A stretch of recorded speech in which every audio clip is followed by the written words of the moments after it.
thank you for taking some time here to join us to the podcast in Vancouver, Canada. You know, I posted something of Chris Murphy, of course, your brother in arms, Hmm. interviewing him back at CFox back in the day. I did 15 years at CFox. I did their afternoon show, and it Yeah. was the Fox Fest from 2002.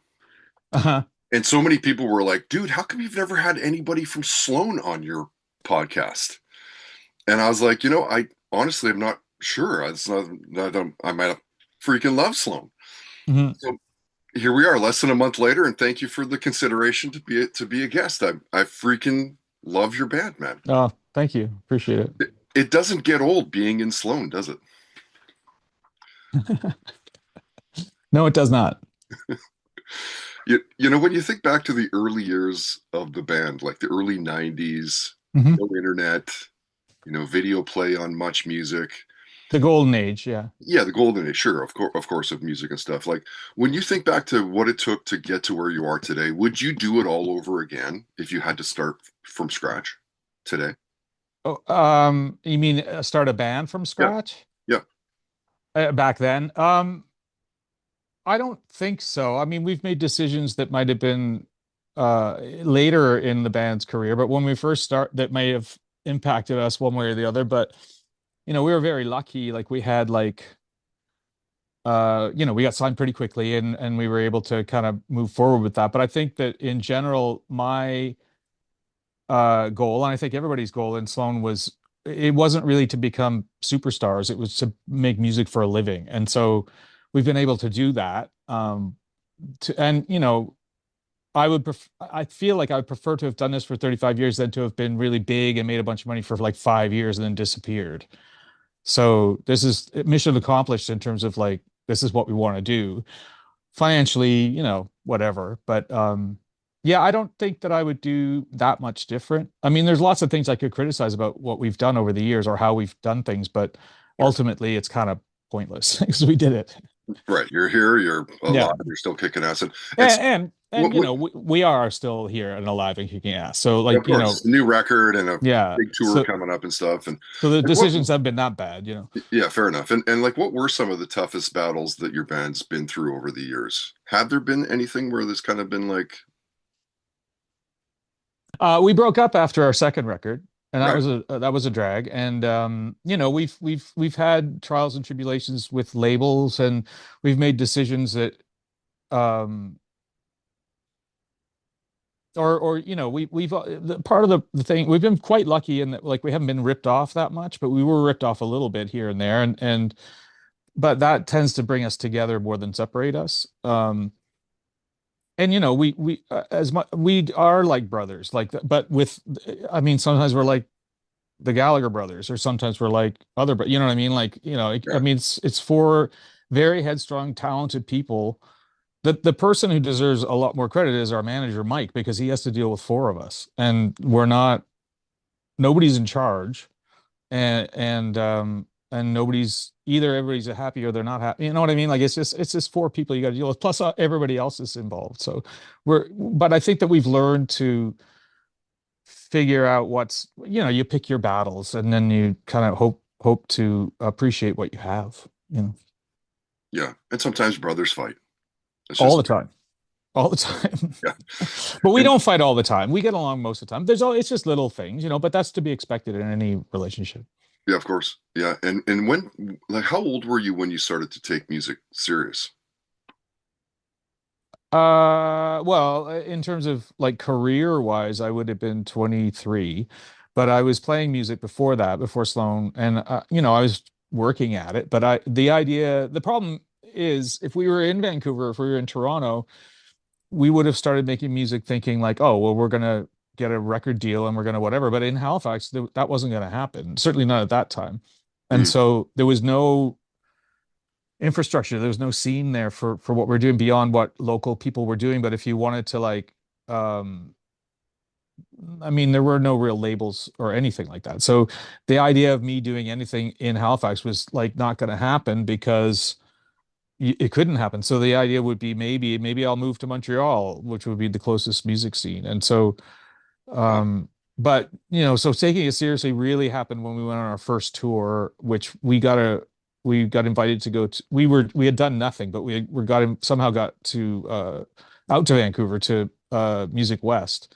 And that was our first tour, was just driving out there basically with a couple of shows. And when we saw that some labels were involved and there was a whole music scene in Canada we could be a part of, that's when I took it seriously. Mm. But before we were signed though, but I knew like we were going to get signed. I knew something was going to happen. Right. And the music videos were a huge part of your band's success in the early years, right? Like getting played and like across the Yeah. country, I think people for knew your band. Yeah, and I think for a lot of bands from that era, that's how people knew them, was because Much Music was huge. It Huge, was dude. It a was huge. huge thing, and the visual aspect of that gave you more to be creative with and more to have fun with. And so, we were um yeah, we welcomed that. We were, I mean, videos and stuff are a pain in the ass in a way, but like and we don't do that many of them anymore, but like it was definitely an important thing. The amount of money spent on videos was crazy. Right. Like tens of thousands of dollars. Oh yeah, yeah, yeah. Yeah. Yeah.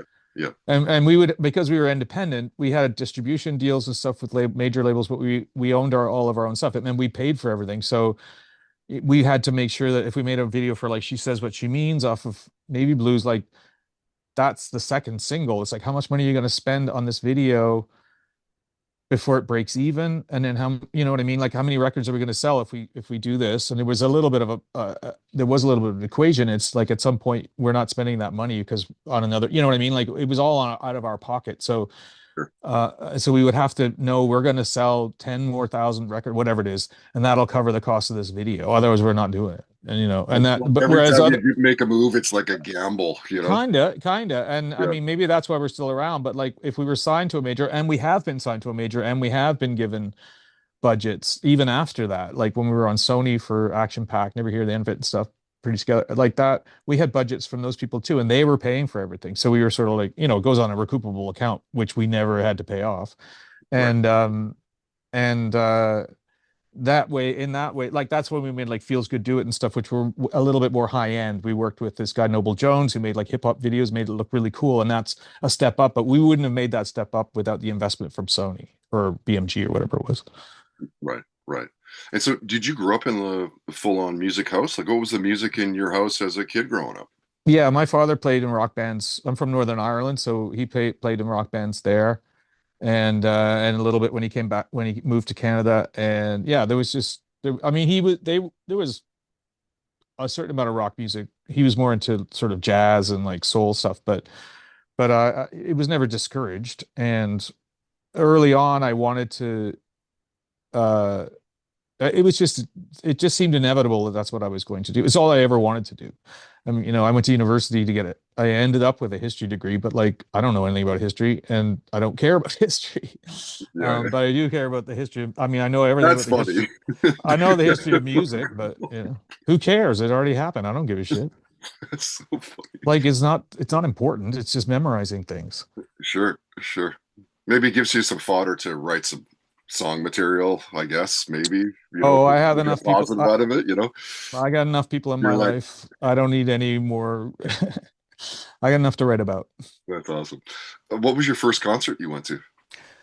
First one I went to was actually Platinum Blonde, I think, but it was taking my sister. And then right after that, I saw Iron Maiden. I count Iron Maiden as the first show, which was on their Power Slave record, Oh. which was at the time called the World Slavery Tour, which I don't think would go over well these days. But Yeah.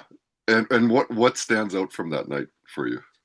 it was amazing. I was a fan, and I couldn't believe they were in Halifax. It turns out they played Halifax like four times, and then years later, I realized, oh, bands play Halifax because they fly into Halifax, and it's like a warm up. So we were always like the sound check for a tour. But anyway, they played, and I remember the one thing coming away from it thinking how I was deaf the next day. I couldn't hear anything, and I was just like, it was just like being wrapped in a warm blanket for me. It's so good, right? Yeah, memorable. It truly is incredible what music does to people. Like it, could you even imagine living in a world without music? It would be just Well, if I was born without terrible. music, then I would never know it. But well, it's one of those things like people say, "What's your desert island discs?" It's like I can't answer that question. Like, you know what I mean? Like, So hard. it's everything. So, Yeah. at the same time, everybody's musical, the music they digest is a fairly small spectrum of music, I'm sure. You know what I mean? Like there's tons. This is the problem with streaming and Spotify and that type of thing is like, I mean, take out AI, like everybody can put a record out, but just because somebody's written a record doesn't mean it should come out. And there's a million of them out there every day. And it's like, so then what? It's useless. There's nothing there. Like, unless you're a huge act with a ton of money, which is how it's always been.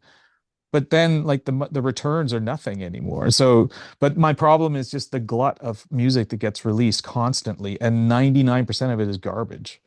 But it'll get released because all they have to do is upload it. And so it's sort of, I think it waters everything down a bit. It also helps you to stand out a bit if you have the attention, which we have a bit of attention. So. Yeah. Yeah. Uh, Patrick, talk about a super memorable Sloan concert. And like maybe it's not necessarily where you played amazingly, but like you know how maybe There's you none of see a those. show where like the power died, but the band kept playing acoustically, or you know what I mean, like the guitarist fell off stage, that sort of thing. Like, does anything like that immediately come to mind with a Sloan concert? No, I mean, one time we just played in Whistler, actually. We just did some little private thing, but we played a snow job thing I think in Whistler. And so we're at the base of the hill, one of the hills, and it's snowboarding, right? So what we realized as we were on the stage kind of waiting to play was that there were all these people kind of in the snow, sitting in the snow watching the competitors. It was female snowboarders, and they all had cases of beer up in the snow, and they were whipping snowballs at all the competitors as they were going by. And we were like, that's crazy. That's, of course it's going to be snowboarders doing that, right? Skaters or whatever. And so that's happening, right? And then the announcers or the people running the show are like, okay, as soon as they're finished, you guys start playing, and everybody will look from them over to you, and they'll come over to the stage. And everybody did do that when we started playing, except then we started to notice that all the snowballs were starting to come towards the stage. And then everybody just started whipping snowballs at the stage. And so the lights are swinging around, and then everybody's taking us off the stage because they're like, you're going to get electrocuted. And then people started getting upset and booing because we were getting off the stage. And at one point, Chris got a bunch of girls in front of us from the audience. So they're not going to throw snowballs at girls. They just started whipping snowballs right at these girls. And so like snow is all over the stage. And then at one point our guitar tech comes to me. He's like, you got paid. The guy's like, don't worry about it. Come off stage. And we had to leave stage because they just ruined the whole thing. Oh my God. Right? There's a Yeah. memorable show. It's like I'll Yeah. Oh never yeah. forget that one. There's lots. I mean, we've played with the Stones 5 times. Like we've toured with people. We've done, I mean, there's a book, obviously I'll write, but Yeah. I mean, a You're gonna lot of write a it is book? Are you gonna write a book? probably. I Yeah. got the app. I got Scrivener. Yeah. Yeah. Yeah. That's great. Well, ChatGPT, right? Just chuck in a couple prompts and I'm not smart enough to use that. dude, I tell you, man, AI is going to be the. It might kill the industry. It might Oh, it kill. will. It'll kill everything. It'll kill Yeah. all of us. Yeah. But I have kids, 3 kids. They can tell me how to use Chat GPT. I'm not going to learn how to do that. Yeah. Fair enough. Boy, Dream Destroyer sounds great on the radio, by the way. I haven't heard it yet on the radio, but yeah, thank you. Yeah. Can you remember the first time you heard your stuff on radio? I think so. I mean, I had bands before, like I got played on college radio, like just demos and stuff, and that was a thrill. Right. But it, the radius would have been the university. But like, yeah, I mean, Underwhelmed getting played. I remember when we did the second Underwhelmed video, we were on tour, and we all got it shipped out to her, like a rep had it or something, and we were in like a boardroom in a university putting the video in the machine and watching the Underwhelmed video that we shot in New York and stuff for the first time. And it was just like, oh my God, this is like a professional thing. Like we sound and look like an actual band. Yeah. That's so cool, right? you know. And I Mm. noticed, by the way, because I also program the speaking of college radio, I program BCIT's campus radio station, right? So when a song like Dream Destroyer and a band like Sloan come across my desk, it's like it's a no-brainer. It's an ad.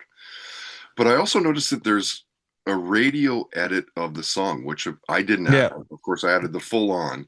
So which is exactly what I said was going to happen. right, so maybe talk about that, like the radio edit and removing that cool intro that you guys created just to save time. Like, do you care Is it a moot point? Yeah, I cared.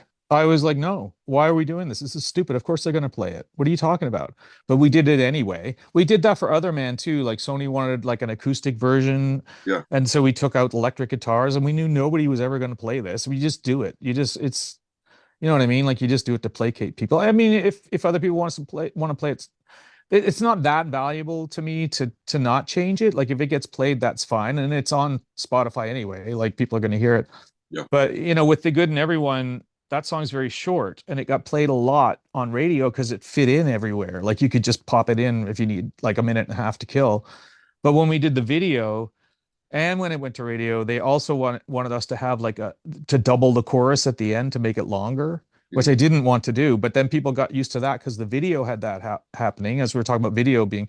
And so when we started playing it live, we didn't do the double chorus. And I could see everybody starting to sing the next part and it wasn't happening. It's not there. It's not And I there. realized, oh, it's because they know the video. And that pissed me off a little bit. But I mean, that Yeah. was a long time ago. But Yeah. yeah, I mean, my part of, I guess my addition to that kind of conversation, if it happened in the band, is like whatever they're going to do to play it. I mean, the song is there. Everybody can hear what the song is. Yeah. And if it became a huge hit with that edit, we would just do it that way. I don't care that much. Yeah. Fair enough. Of course, your band's won Juno awards. No, just one many years ago. Was it just one? I thought it was two. For a category I was told they created for us. No And we shit. only ever won one. Okay. And so, But we've been nominated about 10 times, 10 or 11, yeah, a you've been lot. Yeah. nominated a lot. Yeah. That's great. That's great. Who are some of your favorite Canadian rock bands? I mean, if you were to go back, obviously Rush would be a huge one because of just growing up. It's sort of like the underdog band and being Canadian, you kind of feel like the underdog next to the US, whatever, blah, blah, blah. Yeah. That, I mean, like I have friends who play in band. I don't know. I mean, a band that most of them are kind of smaller bands, but like a band like the Nils from Montreal or the Doughboys from Montreal. There's a hardcore band I think from Peterborough or some place in Ontario here called Cross Dog. I think are great. They're new, but like Canadian band. I would be more songs, I guess. Like Boys in a Bright White Sports Car is a big song for Yeah, for yeah, yeah. me. We played with Trooper. We played with them last year, I think, and not one original member is in that band. No. It's all hired people, and nobody in the audience knows. They're just cheering away like they have no idea. They don't know what the guy in Trooper looks like. Right. So, but yeah, Loverboy, all that stuff. I'm sure there's lots like Exciter, like um, I'm blanking on some important ones, but I think it's a healthy music scene, but we have to deal with the United States, and it's not people in the United States not getting the music. It's labels in the United States not being invested in Canadian art. Like if you're not signed to an American label, they're not going to promote you in America, like, even if you are on their label. Like, Which is crazy. Like as yeah, as a listener and a fan of music and just radio and whatever, like it's surprising that it's that tricky for a Canadian band to break in the States. I guess so. I mean, it depends. I mean, obviously some bands do break, and it depends on what you mean by break. Like, we toured with the Tragically Hip in Europe, for instance, did a few shows, and they were playing to like 2,500, 3,000 people a night, like in Germany. Like It's it pretty big. wasn't nothing. Yeah. And yeah, they're not playing arenas, but like, I mean, to be clear, I don't like playing I don't want to play an arena. I've done it and it's not fun. And so it's a challenge.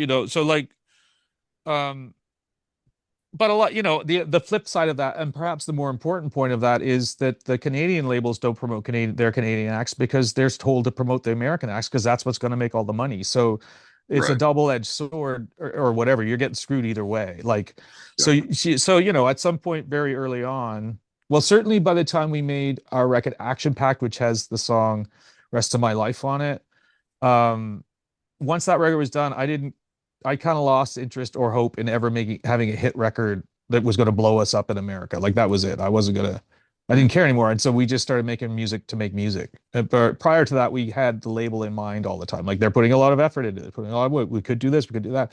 And nothing like that really ever happened. So at some point I was just like, we're just going to do what we do. We have a fan base. We're really good live. We write good songs. Just do that. Don't worry about breaking in the States. Who cares? Yeah. You know? Yeah. I mean, your live show, I mean, it's undeniably one of the best Canadian acts for sure. Like everyone's singing so many hit songs. You guys change instruments, which Yeah. probably is even cool for you guys. Uh, Maybe. is it? I don't change, but yeah, I You mean, know, but we, there are no, changes. of course, Like yeah, yeah, no, we, as a member of the audience, it's like what the like that's so yeah, cool. yeah. Well, I mean, these are things that, I mean, like the way we make records, we don't make them together. Like we don't record together, for instance. So like Yeah, that's a whole other thing too. It's like each song is sort of that person's song, but it's within the scope of the band as well. And so, but yeah, we've always been. I mean, we kind of come from we come from the 80s, and Chris and I certainly played in hardcore punk bands, and so there's a live show that's involved in that type of music. Like it's there's you're you know, if you've seen punk shows, like it's not standing there staring doing nothing. It's like getting people going crazy, and that's what we started off doing. And we've always had that attitude when we're playing shows: get people to clap along, get them to sing along, make, you know what I mean? Like it's supposed to be a night out. And especially now, $75 for something like that for a ticket, like yeah, you better do something. Like you can't just play your songs. It can't just be that. right. You Like want to do 75 bucks is enough just for one person, but if you're like if it's like me, as Oh yeah. I'm a dad, I have two kids, a wife, Yeah. like it's You gotta, suddenly it's a $400 night to grab yeah. beers and parking and popcorn and everything else, like 400 or 500 bucks. Well, I Like you're mean, hoping for it's going to be a good memorable night, right? yeah, and the thing is that then knowing that, I feel the responsibility. Like, you know, some people in the band don't want to play some of the bigger songs we have because they're bored of them or whatever. It's like that's what they're paying for.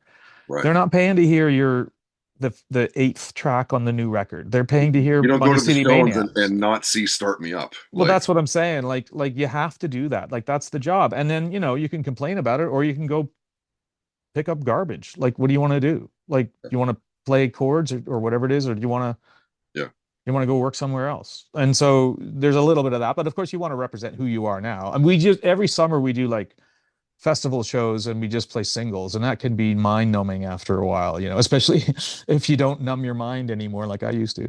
So it's sort of like, you know, you gotta realize like you're just this is it. Like it's an hour, and it might suck and it might not, and but it's your job, and you're lucky to have it, and it's all you've ever wanted to do, so you just do it. yeah. Your tour de force hits Canada. We're coming across all the way out west, out coming to Vancouver and playing at the Commodore. You're mentioning you didn't want to play arena shows, but the Commodore is like just it's something about that room. Is it the best venue in Canada, Yeah, you think? in my mind it is, I Yeah, think, and that's in part because I mean, we played the Commodore on our first tour. One of the first shows we played in Vancouver was the Commodore, but there was about 18 people there, but they were all A&R people. yeah, But around, I don't know when it was, probably like 20 years ago, it kind of got refurbished, and the guy who's kind of running it, this guy Byron, used to do lights for us, and so it was sort of like redone with by road people for road people. So in terms of like just the technicality of it, the dressing rooms, everything, whatever, it's like it's such a great place to play, but it is such a yeah, and when it's full, like it's so impressive to look at. There's a place here in Toronto called History that's similar, but it's a little bit out of the way. We did that too on the last record, and it was big as well. Like it's some of that's the thing is like there are some new venues or refurbished venues across the country that we saw the last time that weren't there before the pandemic. So I don't mm, know if people are getting grants, but like it was better. We have better venues to play, yeah. mm. Because like we used to play in shitholes, like for sure. Like Like straight up, like dodgy places getting in. Like, yeah, what are we doing? like the Royal Albert and stuff like that, like Sure. whatever that, you know. Yeah. Anyway, Let's get us outside of music for a bit then. okay. Are you fired up for the NHL season? Are you a big hockey guy? I'm not a hockey guy You're at not a all. I hockey don't know guy. anything That about. surprises me. Okay. So are Well, you? I'm from Ireland. People from Ireland don't watch hockey. Yeah. Well, I mean, you're here now, right? Like, so are you a sports guy at all? Not really. I mean, No.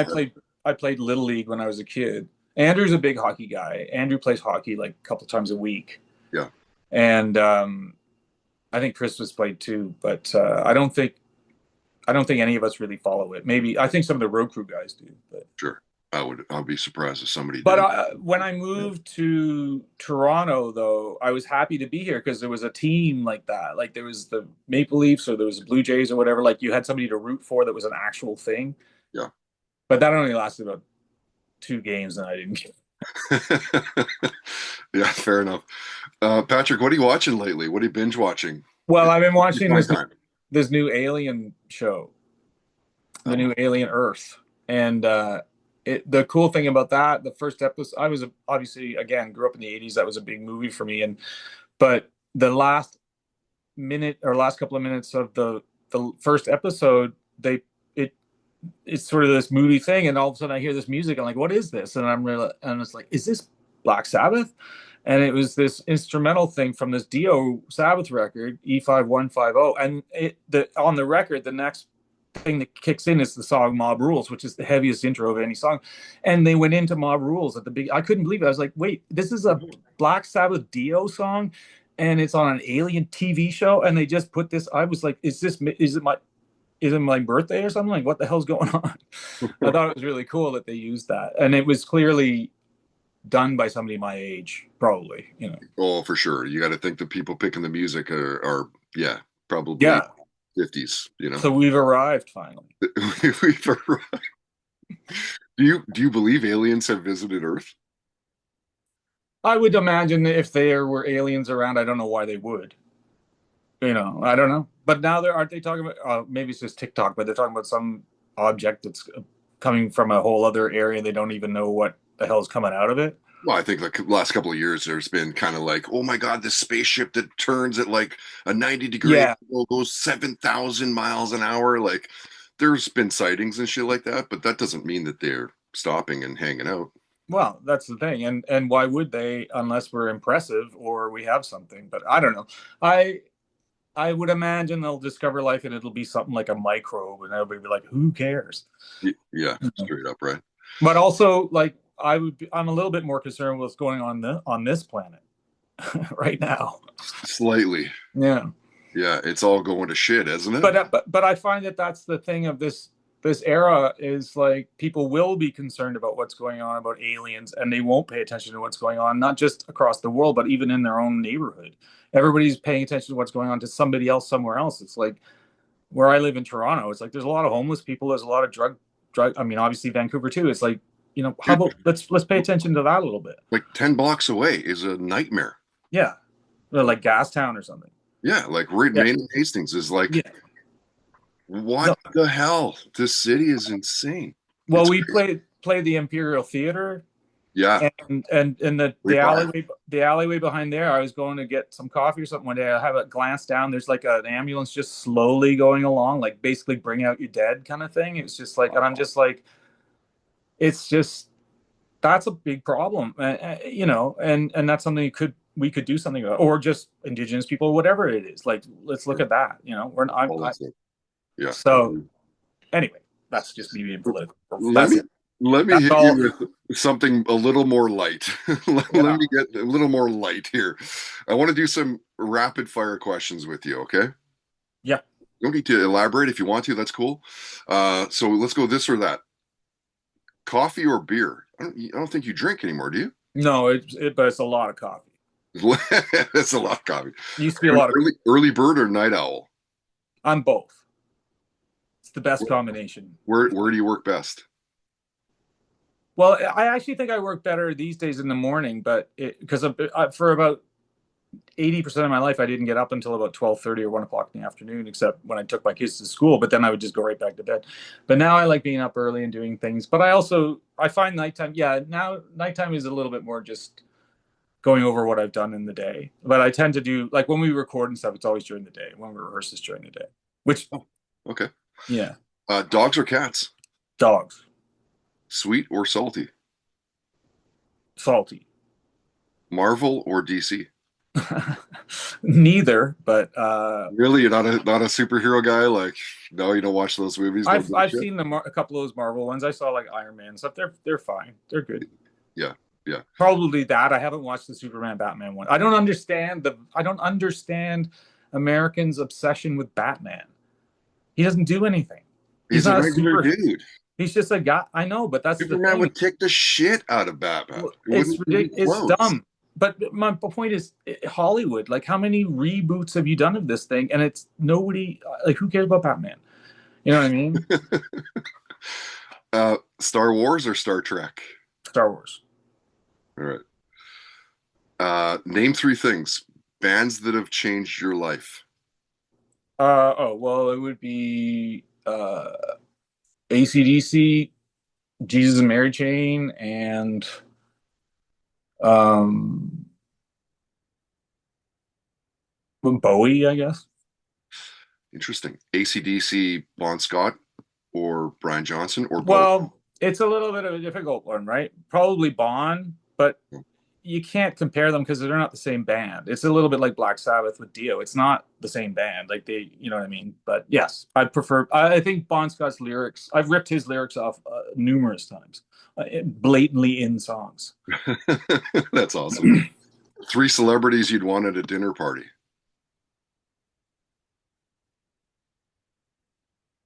I don't know. I don't Tricky know. one. That's a tricky one. I mean, I guess I would like to hang out with. It'd be interesting to hang out with somebody who has road stories, like a Keith Richards type person, I guess. Yeah. I'm a fan of Gary Oldman. I think he's a great actor. I would probably hang out with him, and maybe just some investment guy who's just like super, like, who can take my money and make me a lot of money. Yeah, yeah. And I notice I'm not mentioning any women. It would probably be all women, actually, but Right. Now the truth comes out. What's Gary Oldman's best movie and why is it True Romance? I don't know if it is, but I do like Slow Horses. I think it's great. Yeah, The that's movie, obviously, the movie. Well, he did a skinhead movie at one point, but I know he was, Sid and Nancy was the one that I probably was more aware of him in that. I think Dracula is great. I think he's awesome in Dracula. he is, yeah. Yeah, But he's like one of the most diverse. Like he truly is the epitome of well, and Batman. Batman. He's on Batman. Right. Speaking Yeah, of which. he's the commissioner? No, what Yeah, is he? so I guess he was Commissioner Gordon, so I guess I have to say DC. Yeah, And back to the Marvel DC. DC hardcore too. Uh, three smells you love. Um, Probably a certain perfume that I haven't smelled in a long time. Coffee I like the smell I of. knew you were going to say coffee. Yeah, I do. And I don't like the smell of weed, but I smoke it constantly. You don't smoke Probably, weed anymore, though, right? no, I do. Yeah, yeah. Well, you do. Yeah, yeah.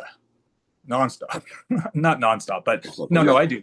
I do. But yeah, I don't know. Curry, like Indian food, curry is Ooh, yes. amazing. Everybody loves that. And Yeah. gasoline. I like the smell of that. It's the weirdest, right? But yeah, it's so true. Like gasoline smells so great. My 10-year-old discovered it recently, and every time I get gas, she's like got her head out the window. Remember those as we were like little kids and the scratch and sniff stickers? Oh yeah, Like, yeah. And then they turned them all gross. And then Harry Potter or whatever made them gross too, I think. Yeah, yeah. Let's do some would you rather. Would you rather give up coffee or weed? I would give up coffee because because I drink too much of it, and I like weed because it kind of defocuses my mind a little bit because I have an obsessive type of personality, so it kind of like just sort of, as I say, fuzzed out. But and coffee can be the opposite, and I don't need that. But I also like it because I like the speediness of it and the taste of it. Yeah. It's routine. Everything I do is routine. That's what happens with people who drink too much, do drug, whatever. Like it's a lot of it. I think that most people are kind of like that, Patrick. Like, it's a routine. It feels good. Yeah. There's comfort in it, And when you don't do it, it's weird. I mean, this is how people can't quit smoking and stuff because of the routine. The routine of it all, yeah. Would you rather know when you die or how you die?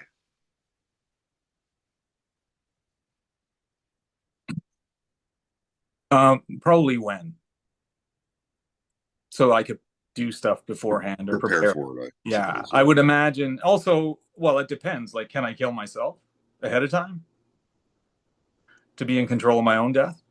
Do I have to die? Answer is yes on that. Do I have to die a certain way, or can I choose the way I die? But I just don't know. No, I can't. Yeah, I wouldn't know what it is. Yeah, so I wouldn't know. I would still say time. Yeah, I think I would probably pick that as well. Unless it was a plane crash, in which case I just wouldn't fly anymore. Right. But that's where it gets complicated. Yeah, yeah. This is where the weed kicks in because now I'm analyzing. I'm going to roll one up after this just because of that answer. Let me hit you with some. We talked quickly. You mentioned the deserted island thing and all that and blah blah blah, right? Like, yeah. We talked quickly about that. What's the one album you would need?